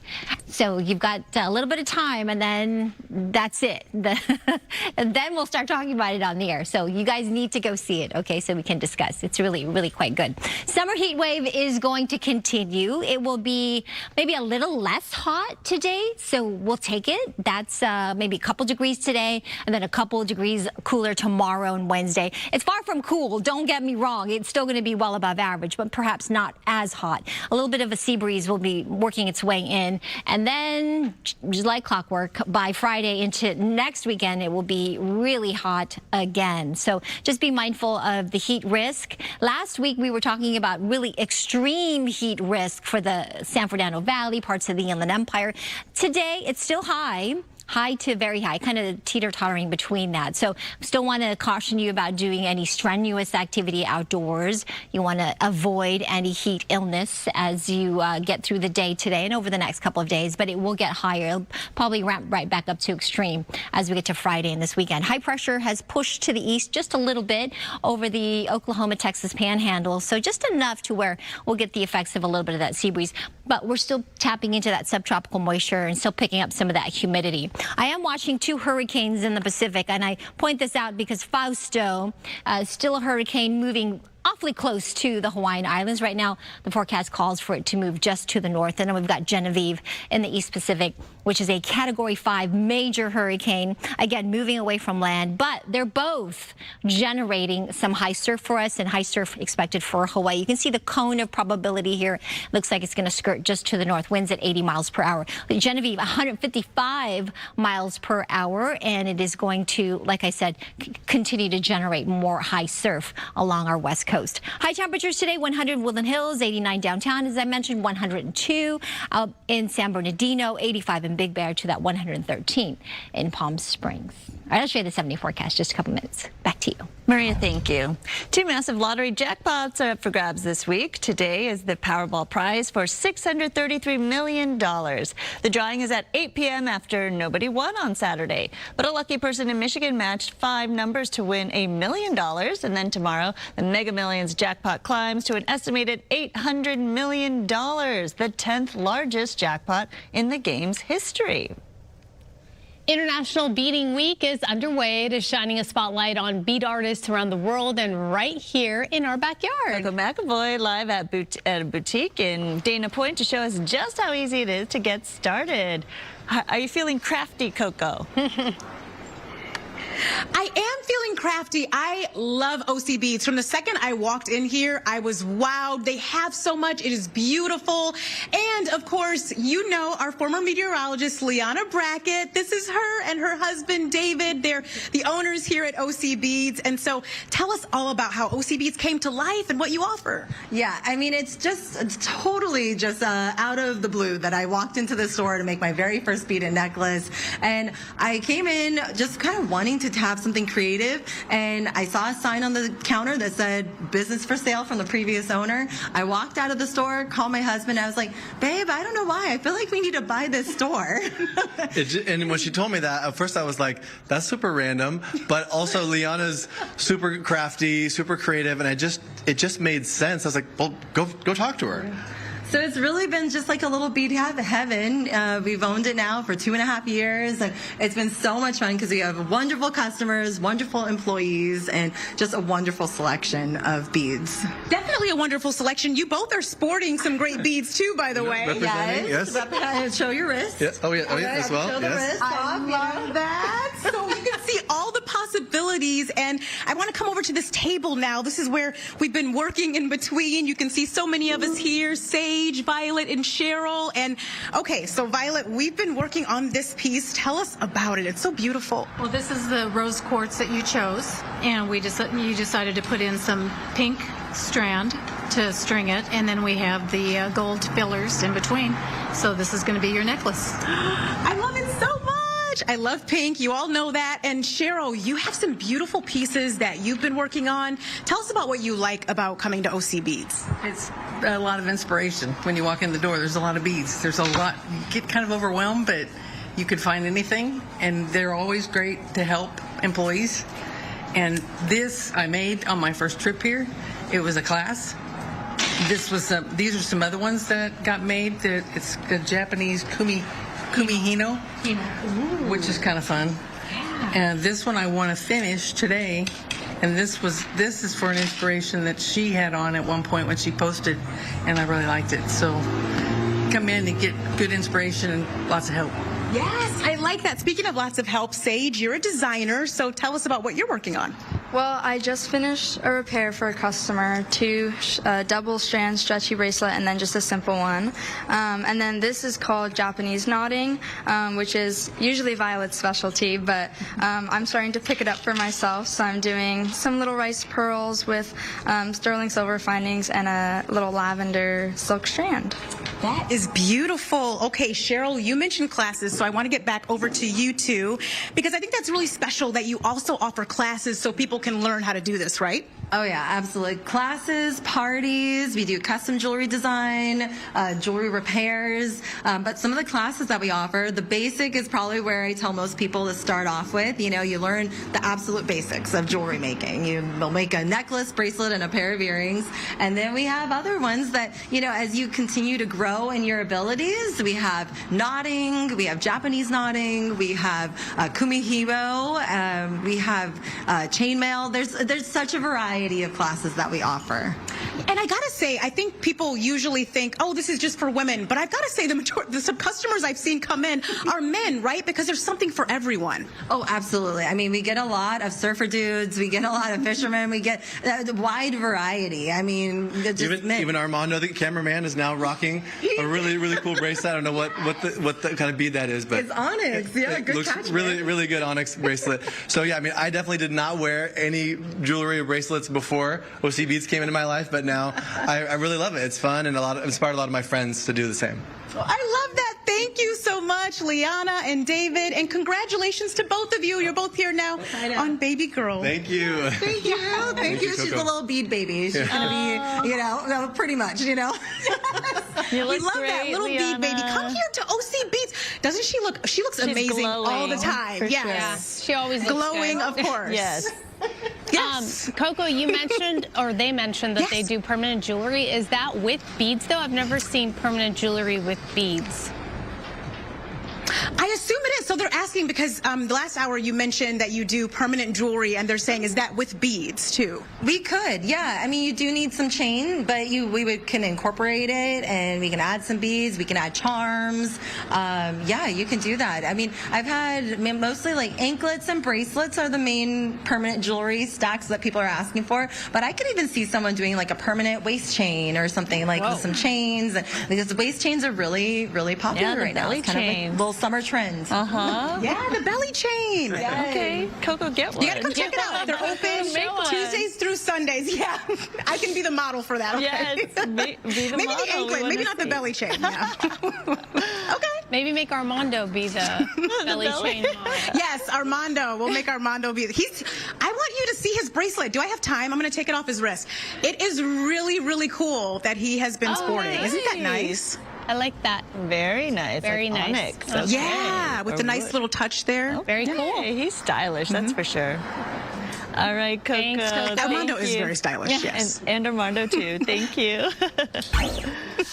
All right, on to this. The Rams have opened up training camp at LMU. The first preseason game is less than 3 weeks away, August 15th to be exact, against the Kansas City Chiefs. The most notable and newest face at training camp is Myles Garrett, a 3-time Defensive Player of the Year. The Rams also brought in St. John Bosco High alum and former All-Pro quarterback Trent McDuffie. Sean McVay wasted no time getting his team to compete. He put the squad through 11-on-11 drills, pitting the first team offense against the first defense. I personally love it. I mean, I know we'll get out here and do some one-on-ones, which as a DB, I mean, I love. You know what I mean? We get to work our craft. But, I mean, you want to just talk about football. That's what football is. You know, 11-on-11, best on best. And you come out here, that's what you do. You know what I mean? And it also just helps you kind of just mesh with everybody else. You know, you get to see how the D-lines play. You get to see how the linebackers play. You got to just feel how everybody plays in the game, especially for my first time being on the team. So I can appreciate it. And I just love the practice structure that Sean McVay has. Yeah, starting quarterback and league MVP Matthew Stafford was not practicing yesterday. Instead, he was giving back. Stafford provided a $10,000 grant to the Compton Dominguez High School football team, helping them buy much-needed football equipment. It means everything, you know. It definitely means everything to us. My kids, you know, they're excited to even come here and just, you know, to get a grant, you know, to help them out, you know, with things that they need. That's amazing. Definitely a surprise, a big surprise. I thought we were just coming here to watch the practice, you know. Like, my kids were excited just to come to watch the practice, you know, and, yeah, just to have this, you know, was even the cherry on top, yes. How great is that? I love that, giving back to the community. So nice. All right, we're going to take a break. We'll be right back.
9:51. Rome is battling a sweltering summer with a cool idea for residents. Free air-conditioned movies. With temperatures nearing 100 degrees and most homes lacking AC, the Big Chill initiative offers Romans 2 free films a day at certain theaters across the city. Now, sorry, tourists, not for you. This is from Rome residents only. Forecasters say August could be even hotter, so this program comes just in time to help people escape the blistering heat. To say August could be even hotter, oh my gosh, I know, right? I really feel for everyone in Europe at this point. My goodness, look at that. Unbearable temperatures right there.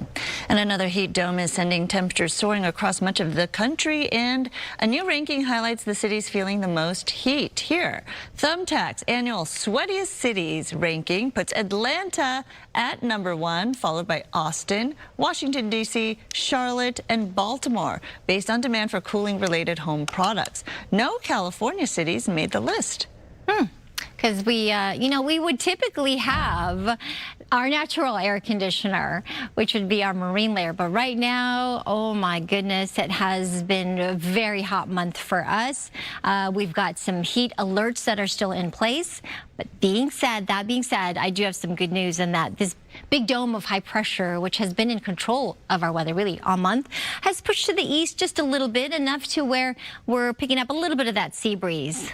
We still have, of course, that clockwise flow of air around that area of high pressure. So we do have that humidity that's still out there, but not as bad. And that instability still mostly well to our east. It's going to come back, though, as that big ridge of high pressure will re-strengthen by Friday into this upcoming weekend. So just get ready for those really, really hot temperatures to come back. In the meantime, we do have those extreme heat warnings and heat advisories will be in effect until 8 p.m. this evening. We also have a beach hazard statement for some strong rip currents in the water. So if you're trying to beat the heat and getting to the coast, just please remember to swim or paddle out near a lifeguard. And we have an air quality alert once again for portions of LA, the valley. Just that air is just really stagnant, and that heat dome is just putting a cap on all that heat, and so there's just nowhere for it to go. So that's impacting our air quality right now. If you have any upper respiratory issue, you do definitely want to stay indoors in some air conditioning. As far as surf heights, 3 to 6 feet mostly, and then some 7-foot sets, Orange County, San Diego. So just, again, check in with a lifeguard, okay, if you are headed to the coast. I want you to stay safe on the water and, of course, staying heat safe. 89 for downtown LA today. Cooling down a little bit more, if you can call it cool, to 87 on Wednesday, and then right back up to the 90s as we look ahead to the weekend. Valleys, Inland Empire, 100 degrees, down to the 90s on Wednesday. So see a little tiny bit of relief, and then we'll be back to 109 though on the weekend. 85 up in the mountains, so even in Big Bear, really kind of warm, and then downright very hot again, low 90s as we get to the weekend. And then high desert, 102 degrees, 109 by Saturday. The Coachella Valley, of course, that will be the hot spot today with that 113.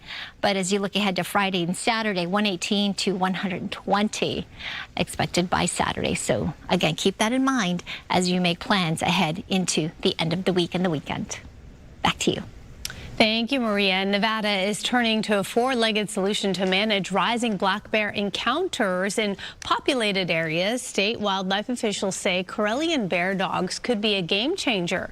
The dogs were originally bred to hunt large game. Well, now they're helping keep people and the bears themselves safe. Here's how it works. Think of it as like a hazing ritual. The dogs chase and bark at captured bears upon their release. The idea is to create a negative association with human areas so that the bears won't come back.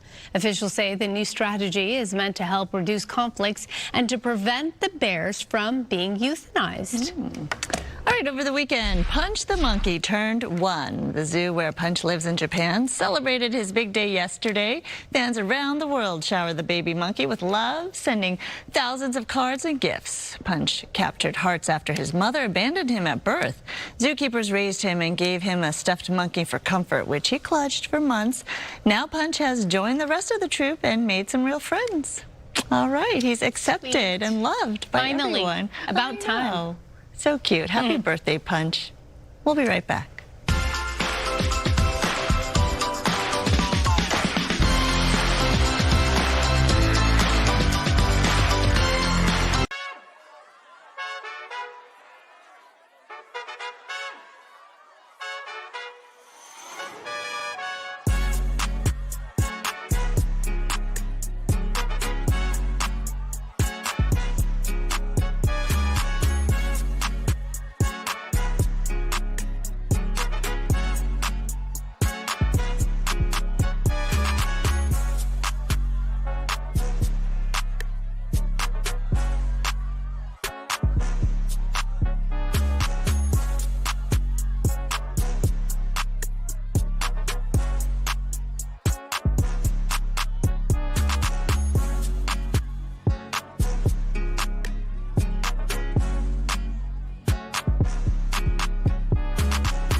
Good morning, everybody. Welcome to your Monday and welcome to 10 a.m. I'm Roxy Carpadian. And I'm Sandra Endo. Thanks for joining us. Happening today, the preliminary hearing for singer David enters a fifth and likely final day of testimony. Mario Ramirez is live at the courthouse in downtown LA with more on what we can expect today. We have already heard a lot, right, Mario? Yeah, there's been a lot each and every day. New details coming out here, graphic photos being presented, and we're expecting to hear some of the most important testimony here at the Criminal Courts Building downtown. An LAPD detective who was investigating the alleged relationship between Burke when he was 18 years old and Celeste when she was 13. And we've been here since the very start. We've also been talking to some of the court observers, hoping to get a seat inside through the court's lottery system. I want you to listen to what one said about the overwhelming evidence presented, as she puts it.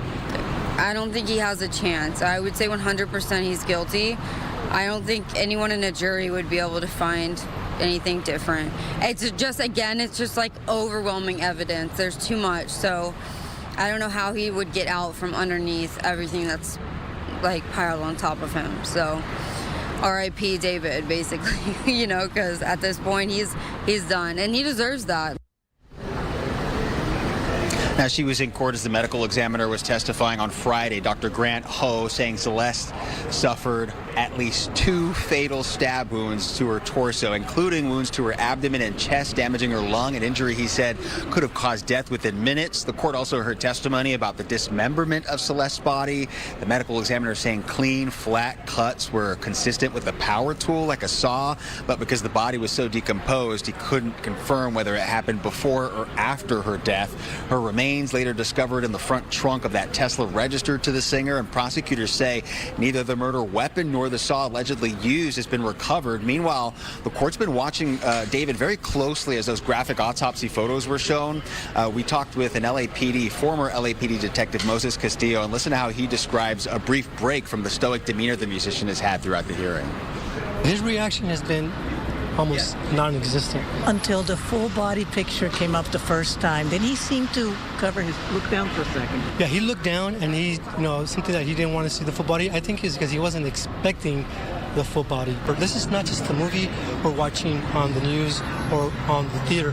This is a real life experience that a beautiful young teenager went through. And now she's silenced. But you know what? She's speaking to us through all these injuries. LAPD Detective Corey Farrell testified about sexually explicit photos recovered allegedly from Burke's phone involving Celeste when she was 13 and 14. Those images only described in court but not shown. And all of this happening while Celeste's parents have been inside the courtroom this entire time, but at times, having to leave, understandably so. In one exchange prosecutors presented, allegedly Burke asked whether the pregnancy was his, and Celeste responded, "Of course it's yours." They presented text messages they say show Celeste became pregnant at 13 and later had an abortion. Now, all of this, of course, will be up to the judge, not deciding if David is innocent or guilty, but if there is enough evidence here to move forward with a jury trial on the charges that he's facing, including first-degree murder. He's pleaded not guilty to all charges, and his attorneys maintain his innocence. So as that hearing is continuing right now, we'll have any updates here as we get them. For now, live downtown, we'll send it back to you. And Mario, what do we know about her final known movements before prosecutors say she was killed? I know they were trying to make a timeline in terms of everything that happened before and after the alleged killing. Yeah, the way prosecutors have been laying it out, they say that David sent a car to Celeste Lake Elsinore home. This was on April 23rd, and they say the two were exchanging text messages until she arrived to the Hollywood Hills home. That's when her phone went silent, and that is what we're hearing. And so prosecutors allege that she died around that time, and remember, her remains weren't found until September, so there's a period of 5 months that they've really been heavily focusing on here during this preliminary hearing. And you have the multiple charges that David's facing: the first-degree murder, sex abuse of a child, and mutilation of human remains. So all of this evidence tying into those charges here and whether he'll face trial for those specific charges. All right, Mario, thank you so much. We'll be following this obviously throughout the morning. All right, developing news this morning. Police continue to try to sway a gunman barricaded in a home to surrender. So that suspect allegedly fired shots at sheriff's deputies when they responded to a domestic violence call some 8 hours ago at this point. Let's check in with Gigi right now to see where things stand. And we talk about this often, right? Domestic violence calls are the most dangerous for these responding officers. Certainly, and this is an example of that because the responding deputies say they were met with gunfire. Thankfully, none of them were hit. Now, we're on County Line Road and Thompson. Everything is happening up Thompson here. This is in Chatsworth and Ventura County. You can see the Ventura County Sheriff's Department SWAT team. They've been outside this house now for hours, and we are entering the 8th hour. And from what I understand here on the scene, there has been no response from the suspect since those gunshots were fired. You are under arrest. We need you to come out with your hands up and nothing in your hand. You are to walk to the front of the white Dodge pickup truck. If you do not give up, force may be used against you. Using bullhorns, loudspeakers, even from the helicopter, they've been calling the suspect out by his first name, Troy, trying to convince him to give up, to come out with his hands up. But again, there's been no sign of him since about 2 o'clock in the morning. That's when deputies say they received a 911 call from a woman saying she was the victim of domestic violence. When they arrived, they managed to get her to safety. She told them that her husband was heavily armed inside the house. And that's when they say they came under fire from the suspect. Now, he has at least 5 registered guns to his name, talking about shotguns and pistols, if not more weapons inside. So they are taking, obviously, their safety precautions inside the home. The family dog, a German Shepherd, also with the suspect. Again, they've been calling and calling him. His friends have arrived here, his neighbors who know him.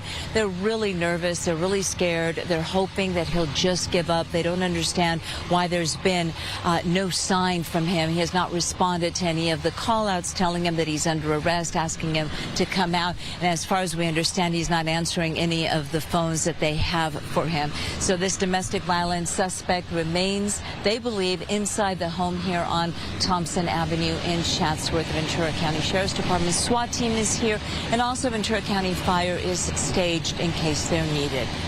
Reporting live, I'm Gigi Graciette. Back to you. In some of these cases, Gigi, they use kind of drones or cameras or some kind of equipment to kind of try to get inside the barricaded building. Are they using any of that?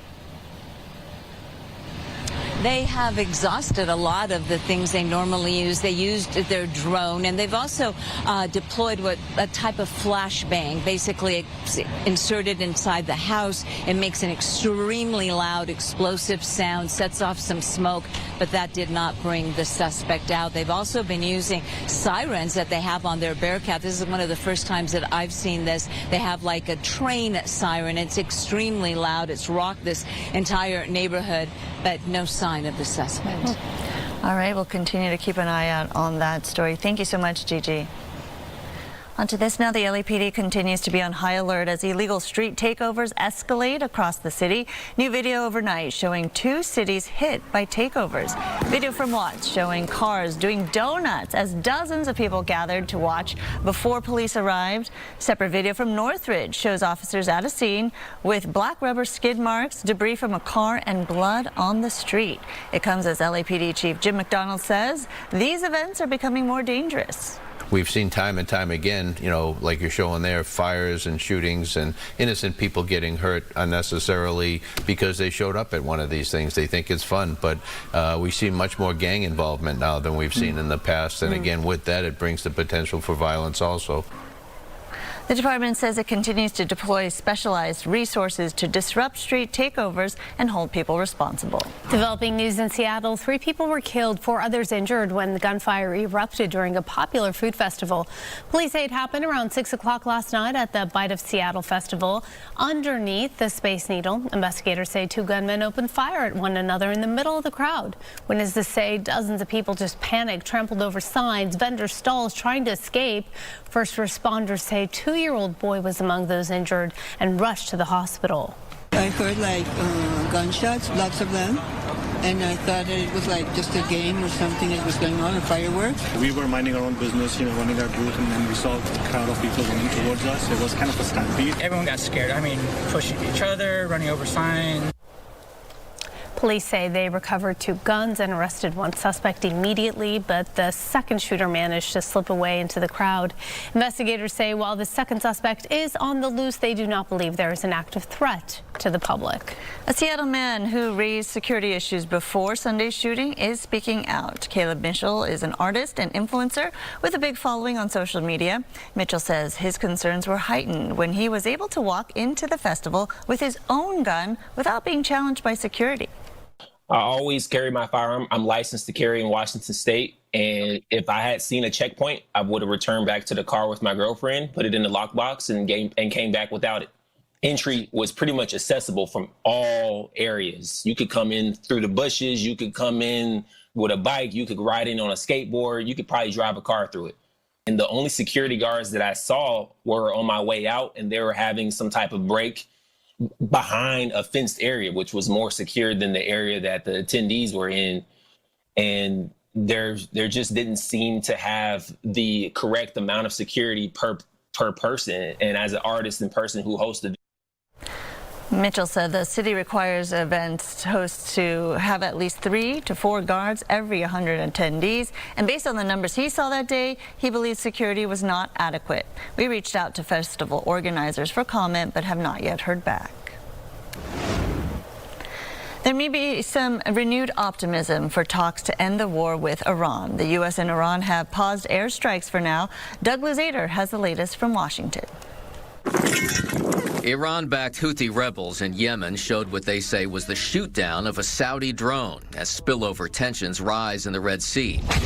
But the Strait of Hormuz has been relatively quiet over the weekend. We are locked and loaded. UN Ambassador Mike Waltz said U.S. forces remain at the ready, but that the president decided to pause nightly airstrikes. He's giving talks some space. He's giving it a little bit of room. We've had both Oman and Iran and a number of our other negotiators engaged at every level. And he pushed back on reports that the U.S. is running low on missile interceptors and other defensive munitions, a point Democrats tried to drive home. We are depleting these every day, despite the fact that we could face other potential conflicts around the world. Iran claimed to have stopped its attacks in turn because of the pause, but some see this as perhaps the calm before the storm. I think the president's preparing to go the full way on this, and that's why part of this break in the effort, position forces and be prepared to go to the next step of escalation. That was Doug Luzader reporting. Tomorrow, the president will be meeting with Israeli Prime Minister Benjamin Netanyahu, who will attend Senator Lindsey Graham's funeral. A suspect who drove a van into a crowd at a Berlin Pride Festival has been shot and killed by police after a confrontation. Authorities have identified him as a German citizen with Lebanese roots. They say the 21-year-old drove a van into a crowd Saturday near the parade route, then stabbed people with a machete in what authorities are calling an Islamist terrorist attack. One person was killed and more than 24 others hurt. Police say the suspect was known to authorities and was previously convicted of attempting to join ISIS. Let's take a live look at the big board right now. On this Monday, we are in the green, up 93 points right now so far. Obviously, a reaction from Wall Street, not too harsh in terms of what they're hearing from the Middle East, and we'll keep an eye on this. Meanwhile, our numbers and temperatures will tumble just a couple of degrees over the next few days. I'll go over it in detail in just a bit, but a live look outside. It looks nice. Doesn't it look inviting? The ocean, of course, and those ocean temperatures really comfortable in the low to mid 70s. Current visibility showing you some very patchy clouds. We're still picking up some moisture from the south and southeast from the subtropics, giving us a little humidity and a little that discomfort. But generally, that big dome of high pressure is actually pushing off to the east over the Oklahoma and Texas panhandle. So in that position, we are going to feel just a tiny bit of the effect of a sea breeze. It's a weak one, but it's out there. We're still looking at some extreme heat alerts in effect through tonight, and then might be allowed to expire before the next round of really extreme heat alerts return on Friday into this upcoming weekend. We'll likely see a watch pop up before that, but we've got some very hot temperatures returning as we get into Friday, Saturday, Sunday with well above average high temperatures, and even potentially hotter than it has been so far this month. So get ready for that. In the meantime, temperatures right now ranging from 87 degrees in Woodland Hills, 76 in Santa Ana, more comfortable along the coast there, Long Beach 75, 76 in Huntington Beach, 99 in Palm Springs, that's 78 in Big Bear. High temperatures today will range anywhere from 113 in the low desert areas, 102 in the high desert communities to the mountains, even 85 in Big Bear with those heat advisories in effect. Downtown LA down a couple of degrees from yesterday's 91, expecting 89 today, 100 for the valleys and Inland Empire, and around 77 along the coast. We'll talk more about this little tiny cool down when I come back, but first let's talk about traffic. Yes, Good Day LA traffic is brought to you by My Home Sold. Taking a look at one of our live traffic cameras outside. This is actually the northbound 5 freeway at the 605. You can see that both freeways looking slower, but it's on the move. It's moving. That's the good news there on the 5 and both the 605 freeways. As we take a look at our drive times in and out of downtown LA on that West 10 between the 5 to the 405 going towards Santa Monica, just 25 minutes. It's actually improved a little bit in the last hour. Northbound 110 between the 405 to the 10, just 19 minutes. On that West 60 between the 57 to the 5, just 27 minutes there. Now let's take a look at some of the other traffic hotspots. Hi, I'm Adrian with My Home Sold, and we want to buy your house. We buy any house in any condition. No commissions, no closing costs, and no repairs. Go to myhomesold.com for a free same-day cash offer. That's myhomesold.com.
10:19, welcome back. We are checking on Big Bear's beloved bald eagle family. Well, with no new update yet on Jackie and some big changes around the nest. So let's get to it. It's been over a week since she was discovered on the ground near Big Bear Lake after witnesses spotted her in a fight with two younger eagles. Friends of Big Bear Valley say the Ojai Raptor Center are not expected to release any new information about Jackie until today at the earliest. After vet teams assessed her injuries last week, they determined that she is suffering from severe anemia and kidney inflammation. She was able to get a life-saving blood transfusion, and for now, supporters are still waiting to hear more about her condition and recovery. Now, let's take you over here.